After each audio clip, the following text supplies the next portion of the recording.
I need to stop by Prim on my way back. They might have that LoRa device there.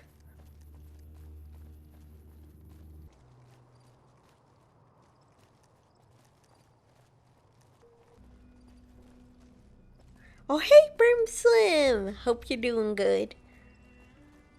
Seems a lot more peaceful here. Prim Slim must be doing his job.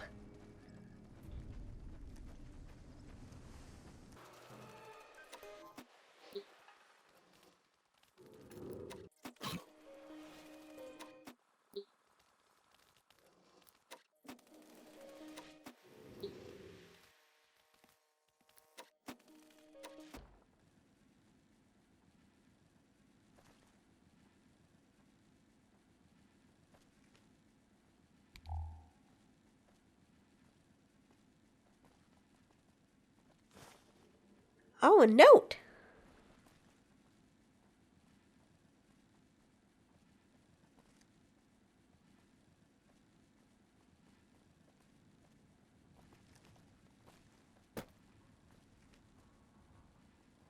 If you sprinkle when you tinkle, be a sweetie and wipe the seedy. Okay, that's cute. That man! I can't believe Harold is leaving on another one of his ridiculous weekend adventures. Ever since he bought that new terminal computer thing, he's been obsessed with it. This weekend, he's even planning on taking it with him. Worse, he spent a good chunk of his last paycheck on some sort of antenna device. He was yammering on about it to me the other night, claiming that it was waterproof. This weekend he's planning to visit a little lake near that golfing resort northwest of Boulder Beach and row about in that foolish little boat of his. Can't remember the resort's name, but it's a bit out of our budget. Harold told me he's planning on sleeping in his car over the weekend to avoid paying the resort's room rental costs. Not that Harold would even take me there if the rooms were reasonable. All he wants to do is play on his computer when he gets home from work.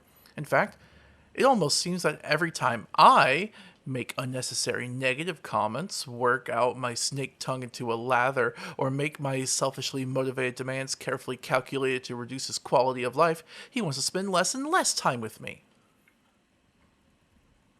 Harold, I went back to reread my note, and I know that you read it. In fact, you had the gall to change it. Just because I leave a note out in plain sight doesn't give you the right to write in your own smart aleck comments. In fact, maybe I just left the note out so you would read it and feel guilty about running out and leaving me alone every other weekend. Marcia. This relationship seemed like it was doomed.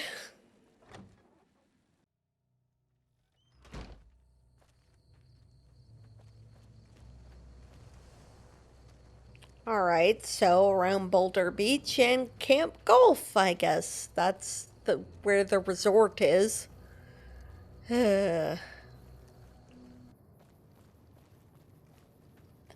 Oh, here we go. Let's check this out.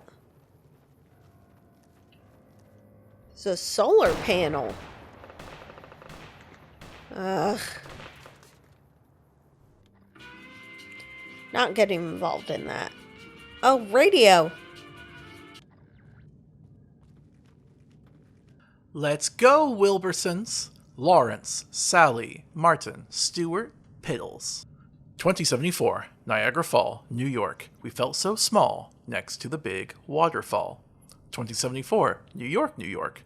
Metropolitan Museum, gotta see 'em. 2075, Kitty Hawk, North Carolina, where they first did fly. My oh my. 2075, Bryson City, North Carolina. Blue Ridge Parkway. What a day. 2076, Sweetwater, Tennessee. The Lost Sea. What a thing to see. 2076, Pall Mall, Tennessee. York Alvin, one of our nation's greatest men. 2077, Mount Charleston, Nevada. The hike was long, but the fun was strong. 2077, Boulder City, Nevada. Oh, this is like a family that was going around and exploring the country. Apparently they were at Mount Charleston, though. That wasn't too far away. Oh, Piddle's castle. This is the dog's little house. Oh, this is where he slept. And still they walk. What's this? It looks like some sort of pulp novel about zombies? It's in rough shape, but you're able to retrieve a few pages.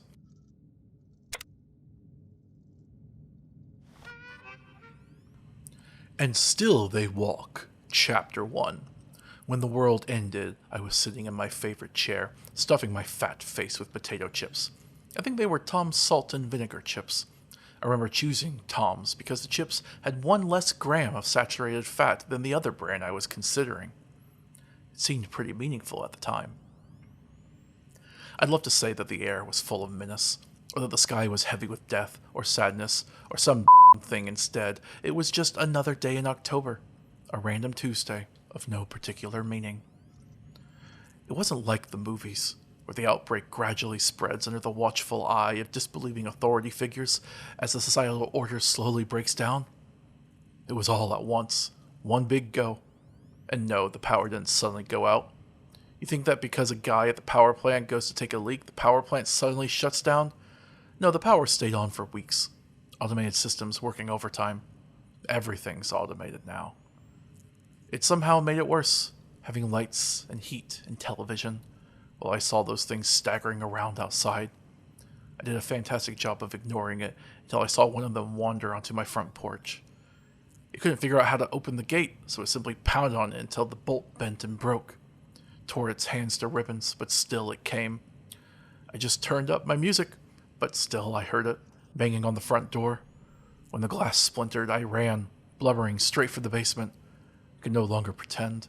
Everything had gone down the drain, humanity spiraling away in one last gasp of viral infection or disease or God's wrath, whatever the hell caused this.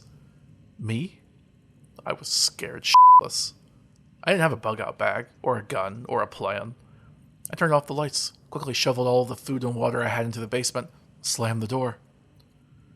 In a lot of end-time survivor stories, being cooped up in a small room makes the protagonist antsy, ill at ease. He wants to get out of there, see if there are other survivors. Can't stand sitting still. Not me, buckaroo. Not me. I was just fine to sit there, in that basement, eating my food, drinking my water, hoping those things out there would die or wander off. I had no plan. I even made a concerted effort to read the labels on my food, memorizing the ingredients. I played a little game where I was a health inspector and the proprietor of the restaurant, e.g. the soup can, had to read the ingredients back to the inspector. If he inaccurately recalled the ingredients, his meal was postponed by a half hour. 6 days. It was 6 days before I ran out of food, and I still hear them out there, faintly, like wind. I want to curl up, play restaurant critic, knees drawn against my chest. Today I have eaten, but tomorrow I will be weaker, but I need to eat. Today, then, just 1 more hour. 1 more round of the ingredient game, and I will go. That sounds really sad, but also quite realistic for an apocalypse. I wish more of the book was readable, though. It actually seems pretty interesting.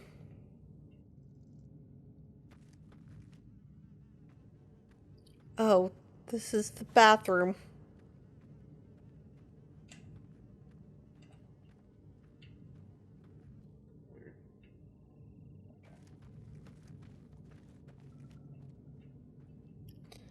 Okay, let me check this terminal. We trust each other to not read other family members' entries without permission. Well, I'm not a family member, so...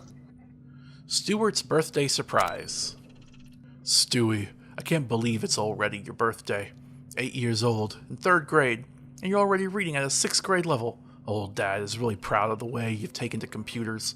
Your brother may be a hot ticket at sports, but you're a shining star when it comes to learning things about computers and electronic things. I won't spoil the surprise, but I know there's something you've been wanting for a while, but have been unable to afford.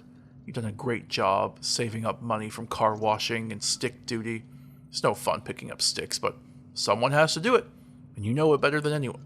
And you do it better than anyone. But I know you're just barely a third of the way there. Well, I said I wouldn't spoil it, so I won't.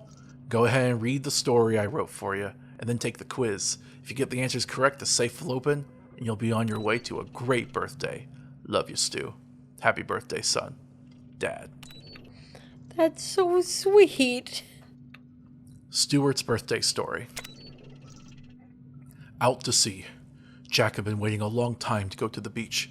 The beach wasn't that far away from where they lived, but his parents wouldn't let him go by himself until he was old enough. The last time they had made a trip, that was over 2 years ago, and it seemed like they were always too busy to pack up for a family trip after his dad got a promotion at the car factory. Jack found himself thinking he'd never make it back to the beach. All he wanted to do was race up and down the beach, dig his toes into the cool sand at the edge of the water, and chase crabs and seagulls. Every year in June, his parents took a few days off to visit a remote cabin, and they always had someone babysit Jack when they went. It was a remote place, with no phone service. Apparently, it was where they went on their honeymoon. Jack had overheard his mom calling it a marriage renewal vacation, whatever that meant. They left a phone number for the closest ranger station, but told Jack to only use it if there was an emergency. All Jack knew was that he hated it when they left because it meant he was stuck with Aunt Elsie. Jack sat down and groaned. He hated Aunt Elsie.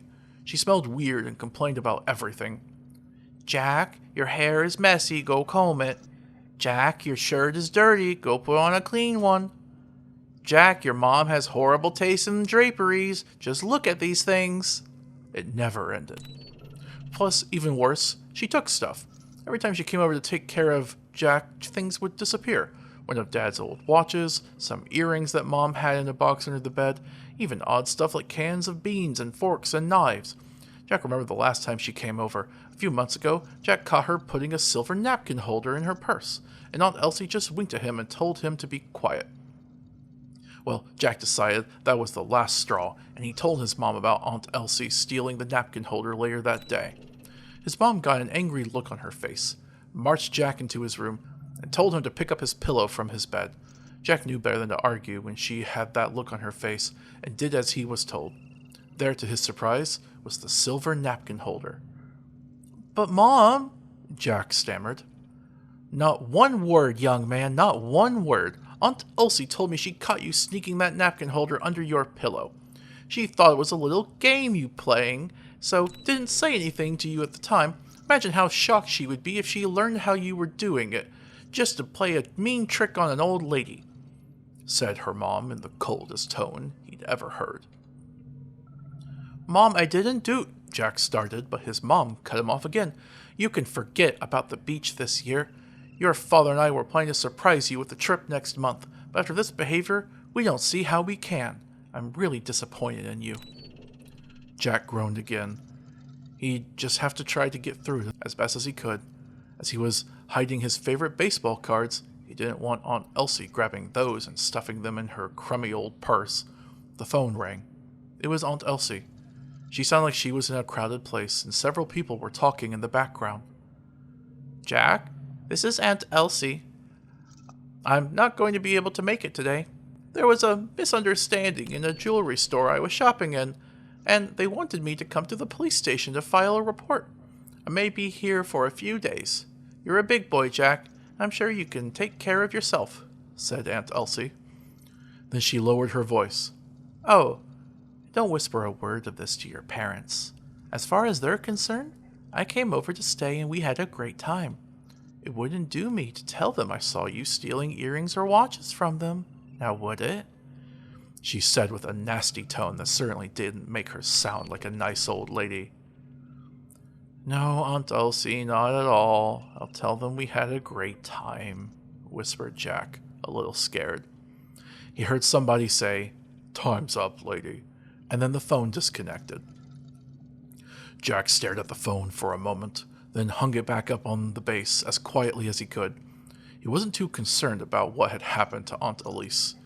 He was thinking about the 4 days until his parents returned, and being on his own without grown-ups around. A grin started, and slowly crept to his ears as he looked out of the window at the bright morning sun. It was time to pack. It was time to pack for the beach. To be continued. Next birthday, kiddo. I think she was supposed to be a kleptomaniac, but it was so awful of her to blame it on the kid. I think this story was just a setup for the kid to have some home alone time. So it's probably going to get a lot lighter. Stuart's birthday quiz. How was the sand at the edge of the water described? It was cold. How many days did Jack's parents take off for their yearly cabin trip? 4. What item was not mentioned as something Aunt Elise grabbed? I think it was the knife. Oh, wait. I think it's a bracelet. Yeah. What did Jack hide from Aunt Elise? It was baseball cards. You made it through, Stu. If you got the answers correct, you'll have an option below to open the safe and get your hard-earned present. If you don't, well, power down the terminal and try again. You'll get it next time, I'm sure. Oh, damn, what did I get wrong? Let me try again. Oh, it was cool sand, not cold.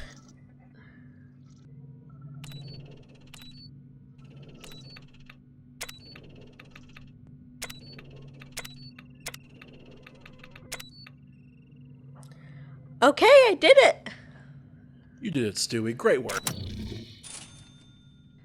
Let's see what's in the safe. Oh, it's the speakers. Great. Stuart's log. The lake is really big. Mom and Dad say that we can go look for fish. I hope we go soon. I want to see fish. Fish are great. All sorts of shapes and sizes and colors. I want to pick one up. Dad said he got something neato for my birthday. Oh boy, I hope it's some speakers. That would be the greatest, best thing ever. Then I could play Oregon Trail and hear stuff in the game. Bob has squeakers, and he said that if you die of dysentery, the man says, "Oh no, you pooped in your pants and then you died, haha." Oh boy, I hope I get some speakers. Oh, I know that game. Martin's log. Can't believe Mom and Dad are making me write this stupid diary thing. I hate computers. Who wants to sit in front of a boring green screen when you could be outside playing football or soccer or baseball? Worse, my stupid head baby brother is with us. He won't shut up about some new computer game he heard about. Moriella the Wicker, something like that. Sounds like a dumb thing only dorky little kids would like. I don't want to pretend to be a man in a dress, waving a stick around, acting like I can do magic stuff. That's dumb and sissy, too. That's like my brother, dorky, wimpy, sissy. Dorky, wimpy that's my brother Stu. He's a little baby and he smells like poo. Ha ha ha, maybe this diary thing will be more fun than I thought. I don't know, kid. Making a dumb rhyming poem about stinky poo. It's kind of a stinky poo thing to do. Mom's log. The beach. I've wanted to go to the beach for quite a while, but Lawrence never seemed to be able to take the time off. In a stroke of luck, he won a contest at work. The grand prize was a 3-month paid vacation. We didn't waste much time making plans to take the kids on an adventure, showing them various things around the country. At least, that was the plan until Lawrence started fussing around with the trailer. I was ready to get on the road and just go, and the kids were jumping up and down impatiently. But there he was, measuring the camper, our suitcases, the boxes, even Piddle's cat box, for goodness sakes. We wasted 3 days while he fussed around with ways to maximize space. Speaking of Piddles, that was a cute log that Lawrence wrote. He's never really been the creative type, and it was great to see him write something funny. Though, it was a little weird. Never imagined Piddles as an alien. Just when you think you know a man, he turns around and surprises you. Speaking of which, I guess I must have given him quite an earful about the delay and the packing silliness, because by the time we got everything set up and ready at the campsite, he wouldn't even talk to me. After we put the kids to bed, he grabbed me by the arm and practically dragged me out to the tent and to the other side of the sand dune. "I've had more than enough of your complaining, Sally. We're going to have a fun vacation. End of discussion." Then he stood up, unbuckled his pants, and pulled his belt off. "Lawrence," I whispered, "the kids are just over there." He bent down and growled into my ear. "Well then, you'd better be quiet." Then he... my goodness. I never imagined Mr. Mild-mannered Computer Man would do that to me. Twice. My oh my. I'll have to think of something to complain about tomorrow. Oh, well, that's a way to spice up a marriage, huh? Dad's log. It's done. We're here. I'm quite pleased with the way our campground has turned out, though Sally accused me of being a bit stuffy about the whole business. I think the results are impressive. Against my own desires, I even reserved enough space for Piddle's cat box. I don't know why we need it on the beach, just kick sand over Piddles. I told Sally this, and it didn't go over very well. She's afraid that Piddles will feel uncomfortable without his cat box. She had that look on her face, so I decided it was smarter to go ahead and find a place for the dang cat box. Speaking of Piddles, I was pretty impressed with that Piddles log that Sally wrote. She's always been good with the kids, and I bet they'll love that story. Though, now that I think about it, it uses some pretty hefty jargon. I wonder where she learned all of that stuff. She's never had much of an interest in science fiction. Oh well, never underestimate your wife. As my dad always said, she's a smart one. It was a lot of work, nearly 2 months of careful planning and orderly supplies, and calculating the best way to maximize the available space in the camper and trunk to bring everything that we needed. Yet, here we are, living nearly in the lap of luxury. I'm so glad that I decided to invest in that deluxe solar collector. It's a lot more efficient than the other models, and with good weather, can generate enough energy to power our stove, sink, and lighting. Speaking of lighting, I installed the special casino lamp. The story of that lamp always makes me chuckle. I've only been to Las Vegas to gamble one time, before I met Sally. Well, I wasn't exactly what you'd call a party animal, and I was not an experienced drinker at the time by any stretch of the imagination. I got drunk, I played craps, and instead of walking out broke like you'd expect the story to end, I walked out rich.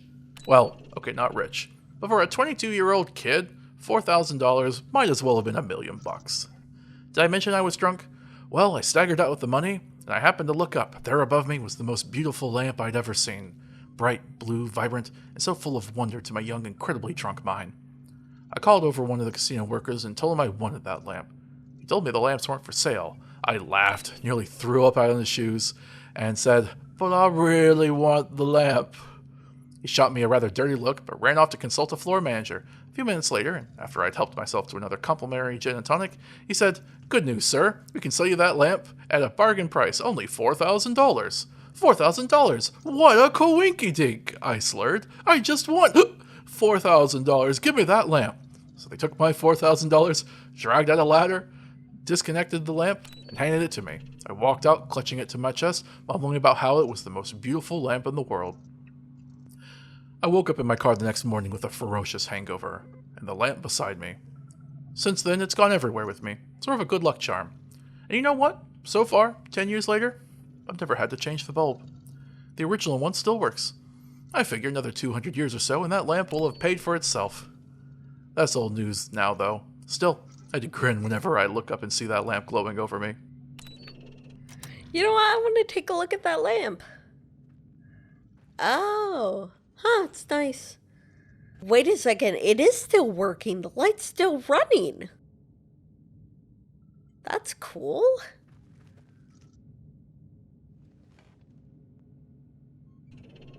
Wait a sec, this Pedals log here. Wait a minute. The mom thought the dad wrote it, and the dad thought the mom wrote it. So who wrote it?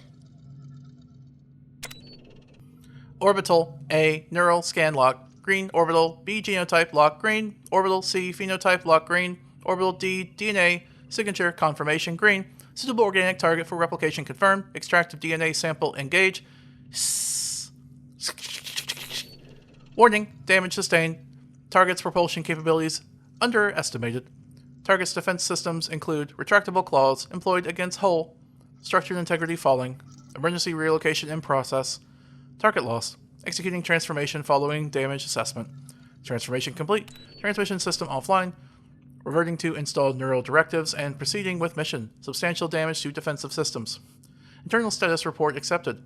Mini sub 1 report conditional on quantum tunnel initiated.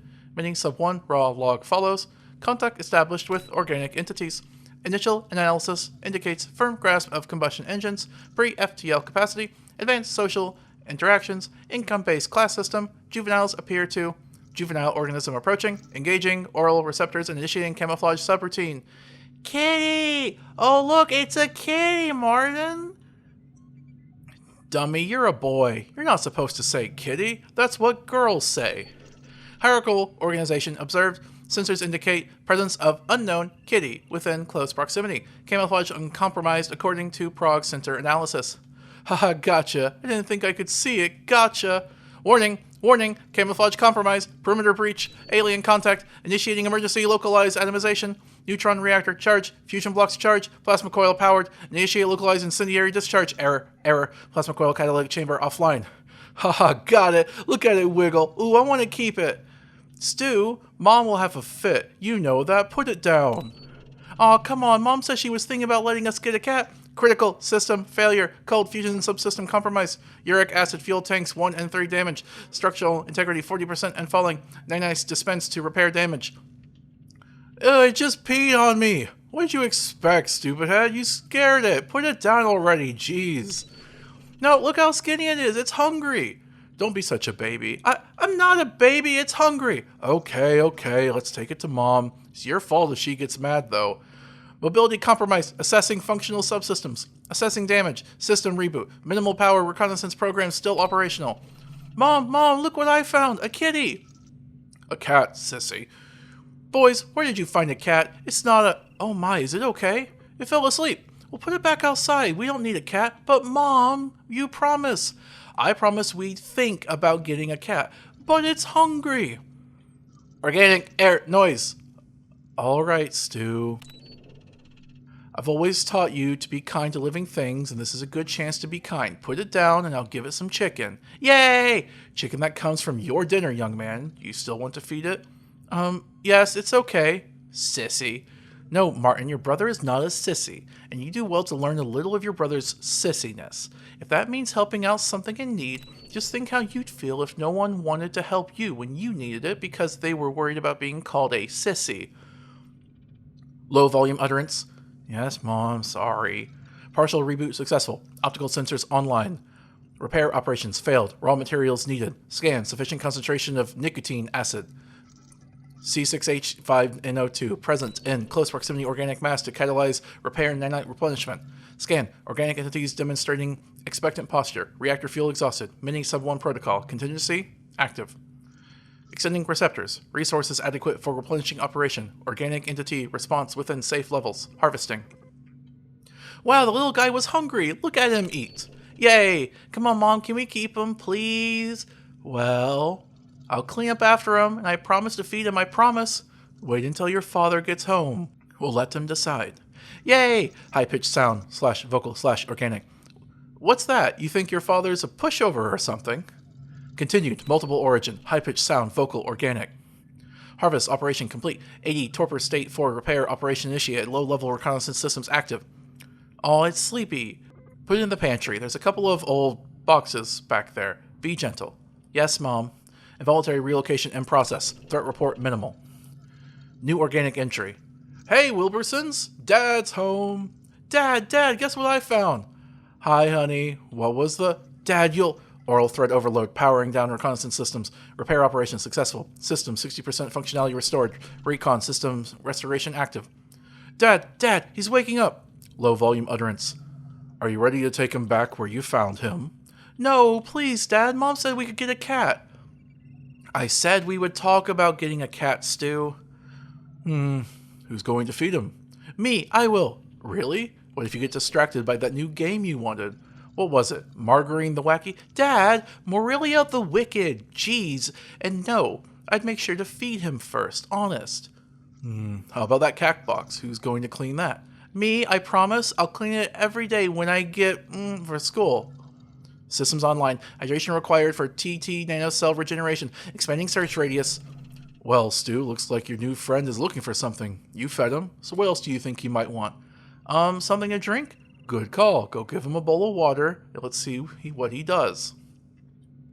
Organic entity approached with bowl of clear liquid. No hostile intentions detected. After organic receded to position beside larger organic analysis of liquid initiated.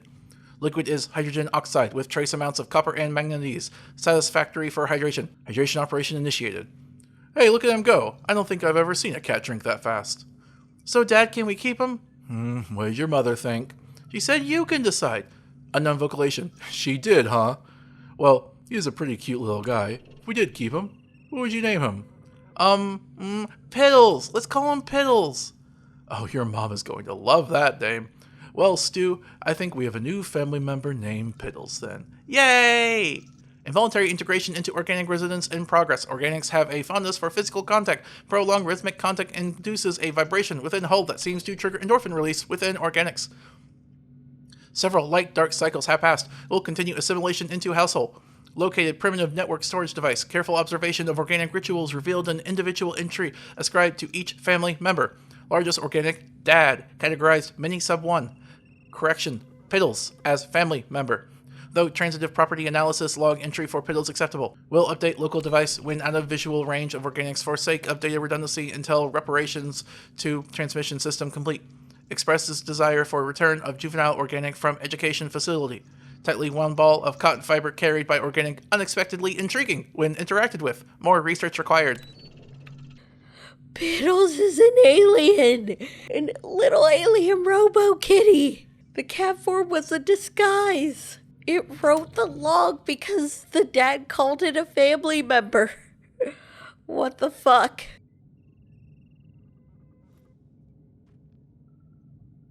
Oh, it's been over 200 years. I hope you're okay out there, Piddles, wherever you are.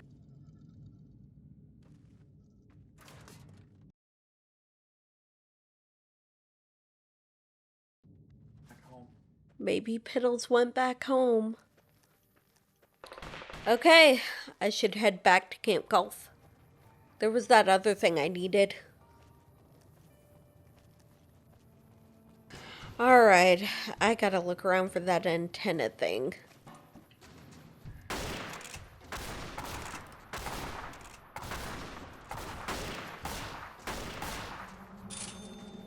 Oh! There's another note in here. Aha, I made it. I'm here on the shore of that lovely Lake Las Vegas. I managed to escape Marcia with deft dodging and clever negotiation. I didn't choose to inform her that I secured a half day at the office on Friday either. That gives me nearly 2 full days to enjoy the lake. I'm pleased as punch the resort staff remember the computer work I did for them last fall. They cut me a great deal on a room. Even better, they tossed in the golf cart rental for free. I brought my terminal this time, floating around on a boat, wind ruffling my hair. Typing away on my terminal sounds like a dream come true. A hint of danger, an element of insanity. The experience should make for some wonderful memories. An excellent mental resource to take advantage of in the future if I'm being annoyed at work or at home.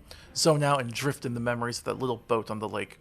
Everything's ready. The terminal's reserve power is charged to full, the VX-116 is installed, and I have a nice sturdy mounting system in the boat to keep my computer from sliding into the water. There's always a slight risk of splashes, but what's life without a little risk?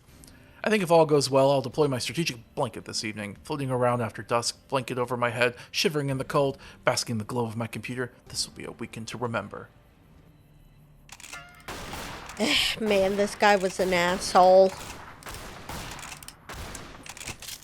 Really? Glad that's over.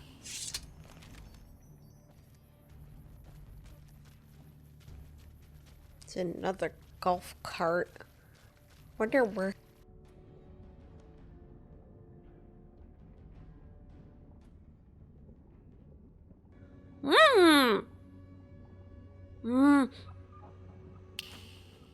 How fortunate! It appears that the bold waterproof claims by Robco were not exaggerated. The VX-116 appears to be in excellent condition, despite being attached to a rusted shell of a terminal. You carefully remove the antenna.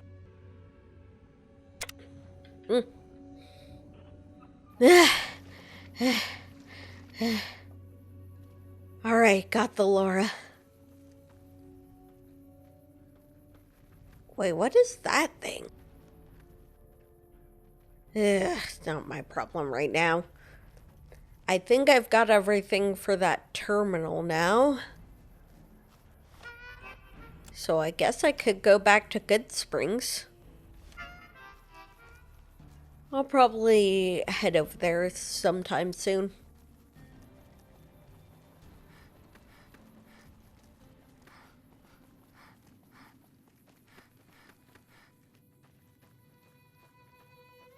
Oh, what's this?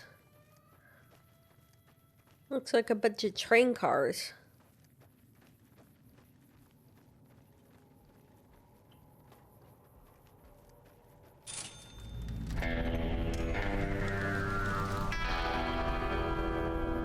There's a lookout building up here.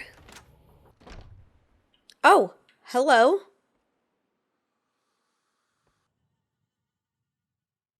What do you need? Oh, is this a followers outpost?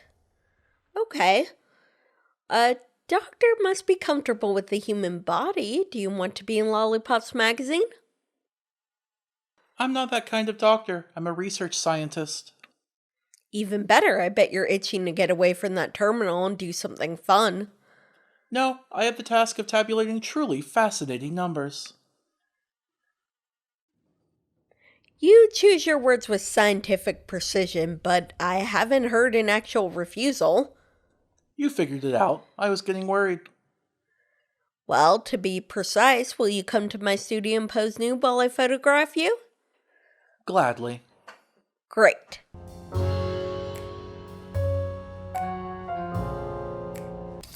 All right, thanks, Doc.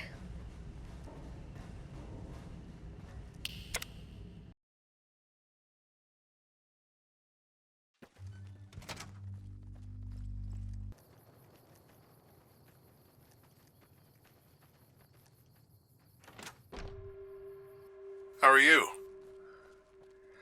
All right, everybody, we've been doing a lot, so you all can hang around here, except Veronica. You should stay with me, because I'm probably going to go visit the Brotherhood soon, and I should probably bring Eddie, too.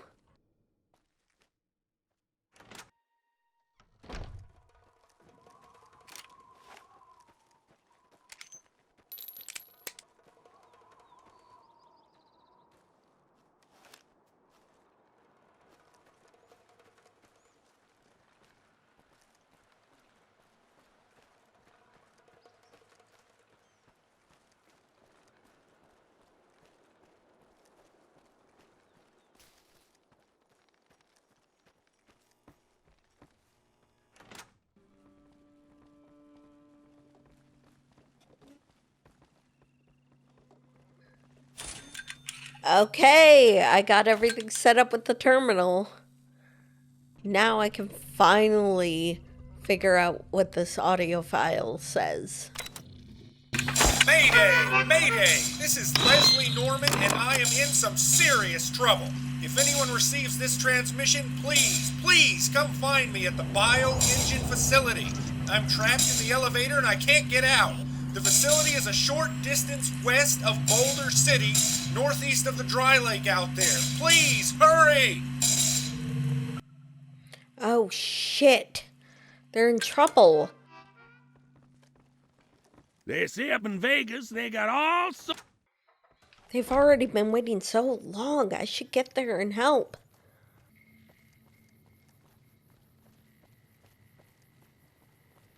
Okay, according to my map, should be somewhere north on this road.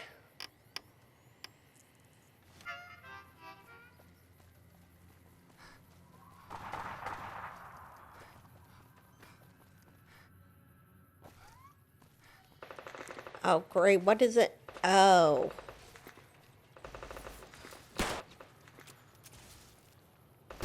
What the fuck is that thing? Oh, looks like you're good. Come on. Lots of travelers on this road.